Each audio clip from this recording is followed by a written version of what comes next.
요즘 거의 하루에 한 번 정도 마약 관련 뉴스를 접하는 그런 느낌입니다. 그만큼 마약 범죄가 만연해 있다는 뜻일 텐데요. 이번에는 마약성 진통제를 유통하고 학교에서 투약까지 한 10대 42명이 검거됐습니다. 이번 사건을 직접 수사하고 검거한 경남경찰청 광역수사대 김대규 마약범죄수사계장과 전화 연결돼 있습니다. 안녕하세요. 예, 반갑습니다. 네, 계장님.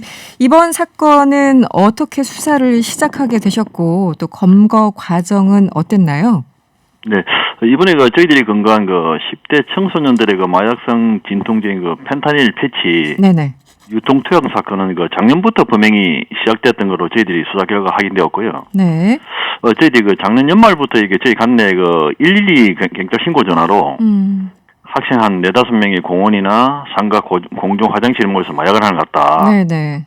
그 신고도 또 수에 들어오고 학교 내에서 학생들이 모여서 마약을 한다 이런 무기명 신고도 들어와가지고요.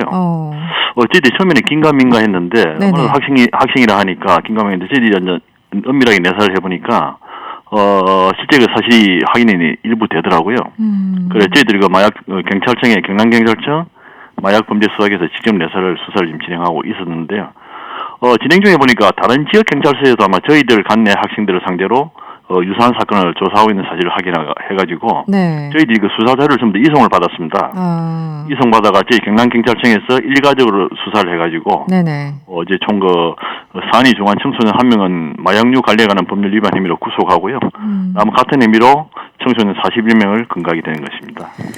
작년부터 어쨌든 여기저기서 이제 무기명 신고 등등 112 신고가 왔었고 계속 추적 끝에 이번에 검거를 하게 된 그런 상황. 네, 그런데 맞습니다. 말씀하신 것처럼 이 펜타닐 패치라고요. 이 마약성 진통제라고 하는데요. 네네. 이게 어떤 약인가요? 저희도 확인해 본 바는 아편이나 몰핀이라고 있습니다. 이 강력한 어떻게 마약성 진통제라고 알고 있습니다. 주로 말기 암 환자라든지 복합 부위 통증 등 장시간 이 장기간에 통증이 있는 환자들 통증 완화를 위해서 피부에 붙이는 방식의 마약성 의약품인데요. 특히 이 펜타닐 패치 같은 경우는 오남용 가능성이 크고 의존성이 높아가지고 현재 우리나라에서는 마약류 관리에 관한 법률 제2조 2호 마목에 해당되는 마약으로 지정되어서 관리하고 있습니다. 실제 펜타닐은 헤로인 같은 마약성 진통제 일종이지만은 가격이 좀 낮게 이렇게 거래되고 있습니다. 엄밀한 가격이요? 중독 증상은 더 강력한 걸로 알고 있고 금단 증상도 심하고 또 용량 이상 투약하면 호흡 마비 등 사망에 이를 수 있는 걸로 알고 있습니다. 현재 미국이나 호주 등에서 보면 펜타닐 투약으로 인해 가지고 심각한 사회 문제가 많이 발생하는 걸로 그렇게 알고 있습니다. 이 굉장히 강력한 마약성 진통제라고 설명을 해주셨는데 이런 것들은 저희가 시중에서 쉽게 구할 수가 없는 거 아닙니까? 예, 쉽게 구할 수는 없죠. 네, 이 사람들은 어떻게 구한 건가요? 예, 이번에 근거된 청소년들 42명 조사를 해보니까 주로 이걸 병원에서 처방하는 의약품입니다. 그렇죠. 이제 마약성이라는 그런 관리 중에 있는 부분인데요. 주로 병의원을 방문해서 허리 통증이 심하다. 또 어떤 디스크가 통증이 심해서 곧 수술해야 하는데 펜타닐 패치를 처방해 달라고 요구를 합니다. 그리고 요구를 하고 그다음에 일부는 또 이전에 같은 방법으로 이게 처방을 받게 되면 그 처방전을 이렇게 스마트폰 사진을 찍어가지고 보관하고 있다가 내가 이렇게 이전에 이런 처방을 받아가지고 약을 하고 있다. 사진을 보여주면서 펜타닐 패치를 요구해서 불법적으로 취득을 했습니다. 보통 처방전 유효기간이 한 3일 정도로 되는 걸로 알고 있는데요. 한 3일에서 일주일인가요? 어쨌든 그거는 보여주는 방송 이전에 내가 이렇게 펜타닐 처방을 받았기 때문에 주십시오 하고 이렇게 이야기를 하는 거죠.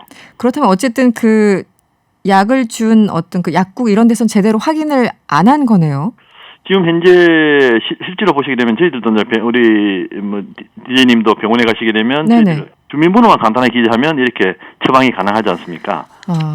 그렇게 해서 그러니까 본인 신분 확인이 없이 이번 같은 경우는 애들이 청소년들이 주로 본인 명의라든지 아니면 지인들 명의를 도용하고 심지어는 길에 떨어진 섭득한 주민등록증을 이용해서 이렇게 처방을 받는 그런 케이스도 있습니다. 일단 이 처방전을 그냥 쉽게 써준 것은 아닌가 거기서부터 참 여러 가지 의혹이 드는데 어쨌든 이번에 검거된 사람들이 42명 굉장히 많은 데다가 모두 10대라는 점이 굉장히 좀 충격적입니다. 이 학생들은 어떻게 처음 그 마약을 접하게 된 건가요? 예, 저희들도 이거 사건 처음 접하고 난 뒤에 그 수사 중에 좀 충격을 많이 받았습니다. 네네. 저도 이제 뭐 애를 키우고 하는 그런 입장에서 네. 저희들이 뭐 이렇게 일일이 신고나 제보를 받았으면서도 이렇게 설마 이렇게까지 생각했는데 그러니까요. 네. 실제 수사를 진행해 보니까 참 답답한 마음이 앞서더라고요. 그래서 제가 이번에 이거 비록 뭐 청소년들 마약 사건이라서 이렇게 언론에 좀 말씀드리기 좀 그랬지만은 저희들이 수사 진행 중에도 네. 일부 학생들이 이걸 계속 범행하고 있더라고요. 마약 투약을. 정말 그래서 유사한 범죄 재발 막기 위해서라도 이렇게 언론 제가 브리핑을 하게 된 것입니다. 네. 그리고 이걸 이제 접하게 되는 방법은 네. 한 청소년이 수도권 지인한테 어떤 이렇게 펜타닐 취득 방법이라든지 뭐 투약 방법을 갖다 이렇게 배워와가지고 네. 우리 경남 지역 이쪽에 지인들하고 친구들하고 알리면서 학생되었고요. 네. 처음에는 이 청소년들이 기분이 좋아진다. 네.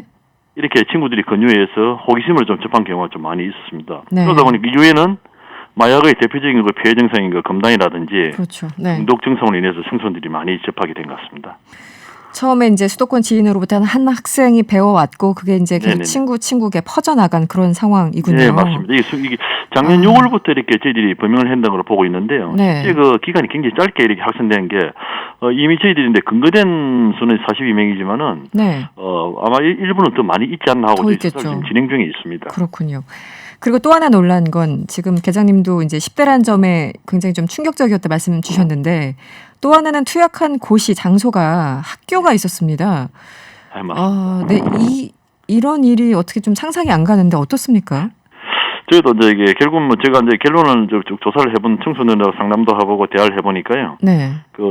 제가 뭐 아직까지는 뭐 학교 내 마약 투약이 그렇게 심각하다고 생각되지는 않습니다. 네. 지금 이번 사건의 경우는 그 많은 청소년들이 학교 내 투약한 게 아니고 주로 공원이라든지 네. 상가 같은 공중 화장실에서 많이 했고요. 일부 학생들이 아마 학교 내에서 이렇게 투약한 것을 네. 그 학교 선생님이 확인하고 네. 저희들은 수사 의뢰를 했고요. 저희들이 수사 의뢰를 받고 보니 그 학생들이 이미 저희 수사 대상에 올라있던 학생들이었습니다. 네. 그리고 계장님은 지난 1월에도 이제 계장님이 계신 수사계에서 지난 1월에 네네. 국내 최대 규모 마약 공급책을 검거했다 이 뉴스를 봤습니다. 네. 당시에는 얼마나 그 규모가 큰 공급책이었습니까? 그 당시에 저희들이 근간 비자가 마약류 유통 조직인데요. 네. 해외 총책으로 아마 이미 각종 언론에 많이 나왔던 비자입니다. 네. 텔레그램상에서 그 마약왕으로 이렇게 불리는 마왕 전체라고 있습니다. 그 국내 조직을 근거했는데요. 네. 지금 이제 전 세계로 불리는 그 피자는 현재 그 필리핀 경찰에 근거되어서 네. 이제 수감되어 있는 상태입니다. 네.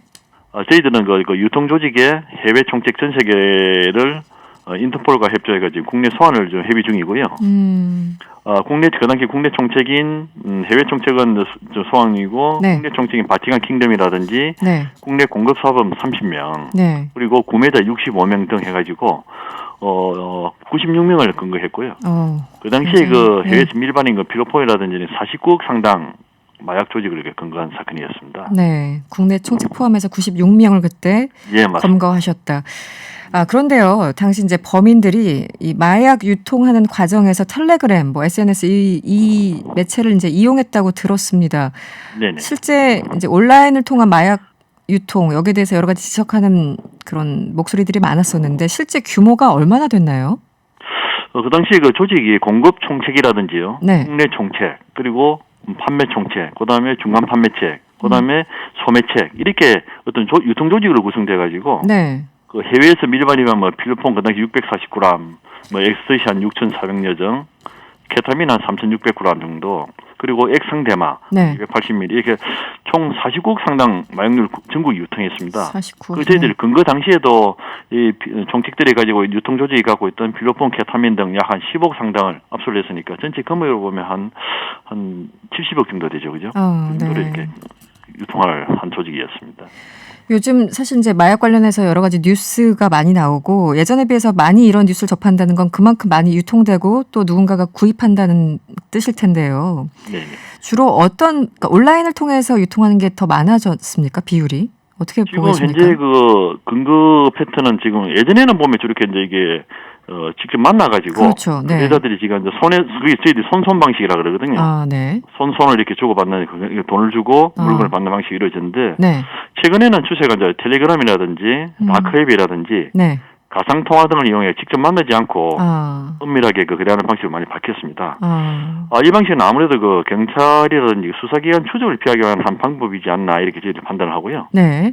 그리고 지금 실제로 해외에서 다량의 그 마약류를 밀반입하더라도 이제 국내 유통 조직이 없으면 안 되거든요. 결국은 여러 가지 이게 조직 텔레그램이라든지 SNS 통해 가지고 구매자를 모집하고 네. 실제 또 조직을 위해서 일할 수 있는 유통 조직을 모집하고 그 쉽게 말하면 이제 고수익 알바를 모집한다. 이런 식으로 해가지고 많이 그 모집을 하죠. 그러니까 어떤 이렇게 처음에 호기심에 접근했다가 조직의 큰 손이 되고 또 그 안에 총책이 되고 이런 과정이 지금 악순환되고 있는 것 같습니다. 그래서 그런지 당시에 계장님이요, 그 이제 그렇게 엄청난 규모의 마약 사범들을 구속하기도 하고 검거하기도 하셨는데 국내 마약 거래 범죄는 크게 줄지 않을 것이다 이렇게 예상을 하셨어요.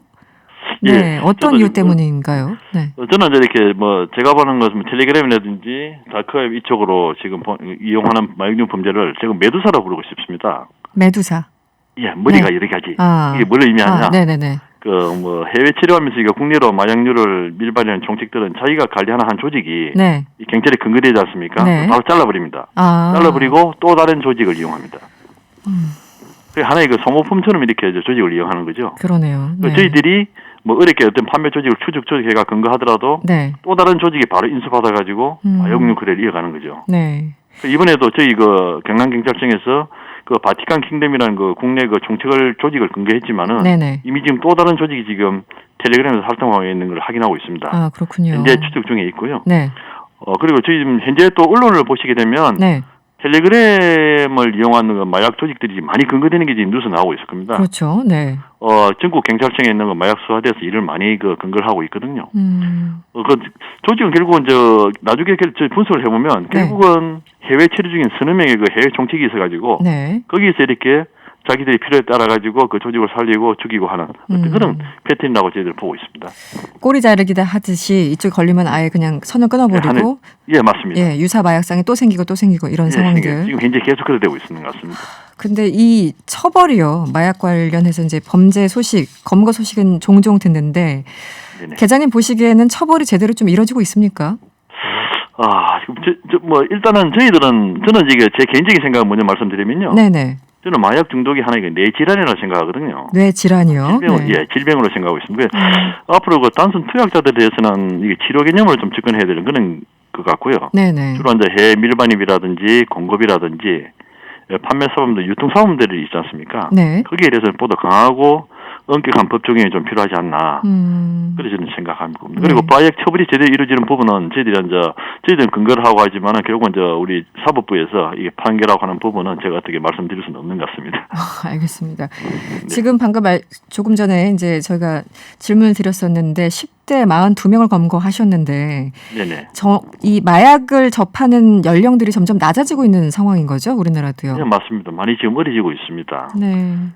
저희들이 일전에 저희들이 봤을 때는 제가 이게 이제 앞에 아까 말씀하신 그 텔레그램 조직 근거를 한 것도 분석을 해보니까 90여 명을 근거를 했는데요. 그 중에 한 90% 가까이가 20대에 포함되어 있더라고요. 아, 그렇군요. 그래서 이 친구들이 이 피의자들이 이렇게 공급 사범이 되고 전문가가 될 때까지는 이전에 어떤 투약을 해서 가입을 했을 거 아닙니까? 오래 전부터 이 마약에 손을 대왔기 때문에 아마 청소년 때부터 이미 시작되지 않았나 그래 판단이 되고요.